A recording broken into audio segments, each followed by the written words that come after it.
जब मैंने Jhansi railway station की आवाज़ को बुलंद किया और सफाई कर्मचारियों को उनका हक अधिकार दिलाने के लिए, जैसे कि उनका जो पेमेंट आती थी बहुत कम आती थी, जबकि 513 का जियो चल रहा था उस समय और पेमेंट उनकी हाफ आती थी, एकदम आधी आती थी, तो मैंने उधर पेमेंट बढ़वाई। पीएफ भी कटना शुरू हो गया।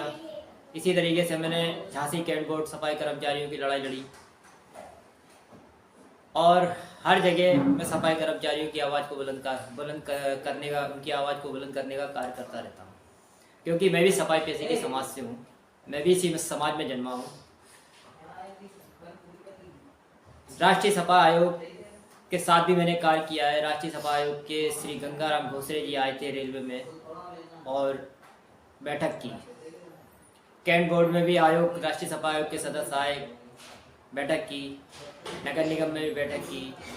सफाई कर्मचारियों की समस्याओं का समाधान कराया मैंने। ट्रेड यूनियन से राष्ट्रीय महासचिव बुंदेलखंड प्रभारी के रूप में काफ़ी कार्य किया। फिर मुझे मौका मिला, राज्य सफाई कर्मचारी आयोग उपाध्यक्ष जी ने मुझे अपना प्रतिनिधि बनाया। उपाध्यक्ष प्रतिनिधि के रूप में मैंने कार्य किया।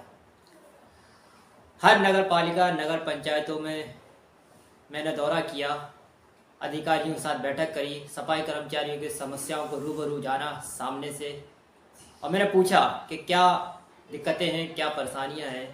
तो कई जगह मुझे बताया गया कि भैया समय पे पेमेंट नहीं आता। समय पे पेमेंट ना आना अपने आप में बहुत बड़ी समस्या होती है। मैंने अधिकारियों से बोला कि भाई पेमेंट क्यों नहीं आता टाइम से। कहने लगे, बजट का हवाला देने लगे, कहने लगे सरकार से बजट नहीं आ पाता इसलिए पेमेंट नहीं आ पाता। मैंने अच्छा, फिर मैंने कहा सरकार से पैसा तो लेट सवेट आ जाता है, लेकिन ठेकेदार की जो वैल्यूएशन होती है तो इतनी देखो कि उसको तो पैसा मिल ही जाएगा, लेकिन वो टाइम से पेमेंट तो डाल दिया करे। इस पर कई जगह पेमेंट भी करवाया अधिकारियों से कह के, और बाद में उन्हें पेमेंट मिला। तो अधिकारी हमेशा बजट का हवाला देते हैं। आउटसोर्सिंग सफाई कर्मचारी जो लगे हुए हैं, बजट का अधिकारी उस पर बजट का हवाला देते हैं, इसी वजह से इनको बाहर का रास्ता दिखाया जाता है। और जबकि अभी कोरोना की महामारी चल रही थी तो यही सफाई कर्मचारी कोरोना योद्धा साबित हुए थे। जब हर व्यक्ति घर में बैठा हुआ था तो ये सफाई कर्मचारी मैदान में डटे हुए थे। आयोग प्रतिनिधि के रूप में मैंने कार्य किया। हर नगर पंचायत, नगर पालिकाओं में गया, मैंने सरकार का सहयोग किया। 2022 में चुनाव आ गए, मैंने भाजपा ज्वाइन करी क्योंकि मैं कर्मचारी यूनियन का लीडर था और हूँ, तो मैंने भाजपा ज्वाइन करी। झांसी से श्री रवि शर्मा विधायक जी, उनके उसमें ज्वाइन करी मैंने कार्यालय पे, और श्री रवि शर्मा जी को विधायक बनाने में एक अहम भूमिका अदा की। और 2022 के चुनाव में जो 403 विधानसभा सीटों पर चुनाव होने थे, बुंदेलखंड में जो 19 विधानसभा सीटें हैं उस पर मैंने सफाई पेशे की समाज में ये संदेश दिया और सफाई कर्मचारियों से कहा कि भाई भारतीय जनता पार्टी की सरकार बनवाओ, सरकार बनेगी, कुछ बेहतर होगा। क्योंकि उम्मीद यहाँ से जागी थी कि जिस तरीके से प्रधानमंत्री जी ने सफाई कर्मचारियों के महाकुंभ के मेले में पैर धोए और अभी बीच में सफाई कर्मचारियों के साथ बैठकर माननीय प्रधानमंत्री जी और श्री योगी आदित्यनाथ उत्तर प्रदेश के मुख्यमंत्री जी ने खाना खाया, हमें यहाँ से लगा कि सफाई कर्मचारियों को जिस तरीके से सरकार ने कोरोना योद्धा बताया, हमें लगा कि सफाई कर्मचारियों को बहुत कुछ आगे चल के न्याय मिलेगा।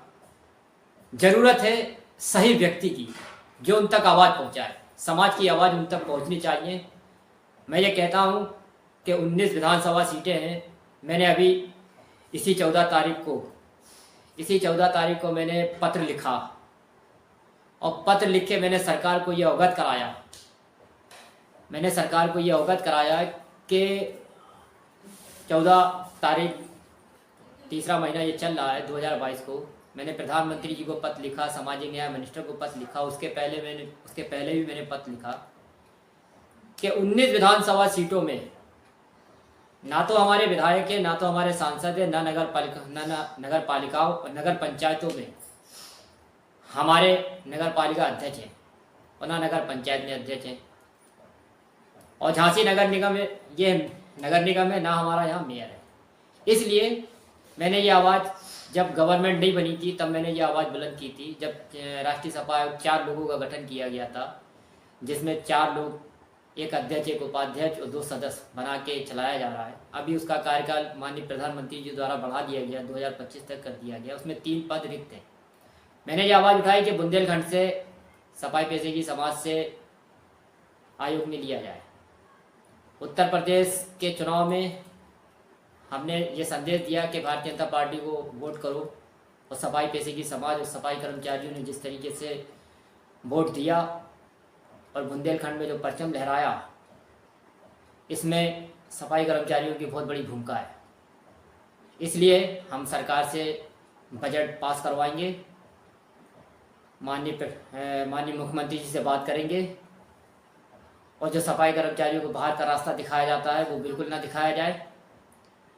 आउटसोर्सिंग सफाई कर्मचारियों को संविदा कराने की बात करेंगे, संविदा को नियमित कराने की बात करेंगे। और मेरे भाई, ये जहाँ तक वीडियो पहुँचे, मेरी माँ, मेरी बहन, मेरे भाई जो भी सफाई कर्मचारी हैं, सफाई पेशेगी समाज से हैं, इस वीडियो को ज़्यादा से ज़्यादा शेयर करना और मेरा साथ देना, ताकि मैं आपकी बात को बुंदेलखंड से पुरजोर तरीके से रख सकूं। मैं हमेशा पत्रों के माध्यम से रखता हूं, मीडिया के माध्यम से रखता हूं, और जहां पे मुझे संघर्ष करना होता है आपके साथ, मैं वहां संघर्ष भी करता हूं। आज मैं समाज का सहयोग मांग रहा हूं कि सरकार बनी है पूर्ण बहुमत की, आप सहयोग करो। मैं दमखम से सफाई कर्मचारियों की आवाज़ को बुलंद करने का कार्य करूंगा, क्योंकि मैं इस समाज में जन्मा हूं। सबसे पहला कर्तव्य मेरा बनता है समाज हित में कार्य करवाना। मैं सरकार तक आवाज़ लेके जाऊंगा और सफाई कर्मचारी हित में मैं कार्य करवाने की कोशिश करूंगा। जो जितना मेरे अंदर जितना दम है, मैं पूरी कोशिश करूंगा कि सफाई पेशेगी समाज के लिए उज्जवल भविष्य इस सरकार में रह के हम बनवा सकें। और इस वीडियो को ज़्यादा से ज़्यादा शेयर करना। इसी के साथ मैं अपने शब्दों को विराम देता हूं, और इस आवाज़ को बहुत दूर तक पहुंचाने की कोशिश करो। इस वीडियो को ज़्यादा से ज़्यादा शेयर करना।